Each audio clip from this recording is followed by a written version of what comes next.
Hi guys, this is Madam Mending. Medyo malungkot tayo ngayon.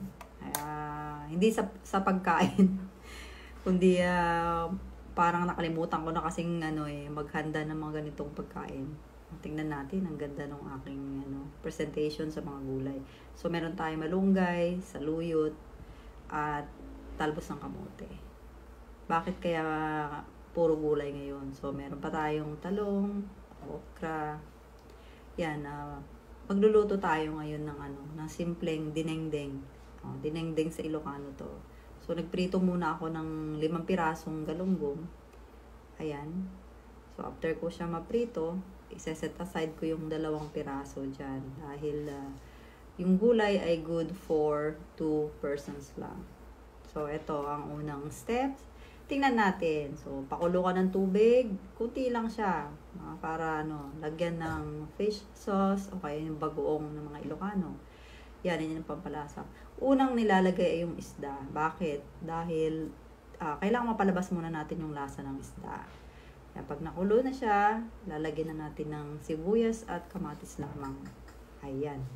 So, sunod, ito na, yung mga gulay. Pinaghalo ko na yung okra at talong. Kasi pareho lang naman silang madaling maluto. Yan. Pero mas mahirap silang lutuin kaysa dun sa mga dahon-dahon. Pag napakuluan, tatanggalin ulit, hahanguin ulit yung 2 isda. Bakit? Para hindi siya madurog. Okay, dahil napalabas na yung lasa, naiba na dun sa sabaw, doon naman natin ilalagay ang mga sumusunod. Kagaya ng talong at okra. So, iluluto natin ito ng 3 minutes lang. Mabilisan lang. Huwag nating i-overcook to. Okay? Okay yan. Haluin natin siya ng mabilisan din. Ayan. After 3 minutes, matatansya natin yung kulay ng okra dyan ay magbabago. Magiging green siya. Okay? So, yan. Kumukulo na siya. Saka natin ilalagay itong saluyot at talbos ng kamote. Yan. Bakit hindi ko isinabay yung malunggay? Kasi ang malunggay ay napakabilis maluto ito. Unang kulo pa lang yan, saka na natin ilagay yung malunggay. Pak!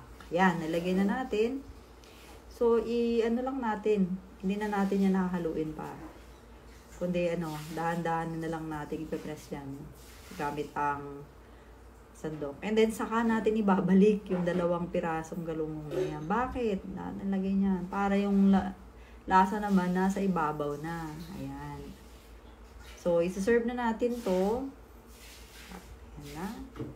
So, gaya nga din sinabi ko, 2 piraso lang. Para hindi naman ma-overpower yung lasa ng isda dun sa gulay. Para yung gulay, manatili pa rin yung tama niyang lasa. So, ayan na. Kain na tayo. Okay, 3 yung naiwang hindi na isahog.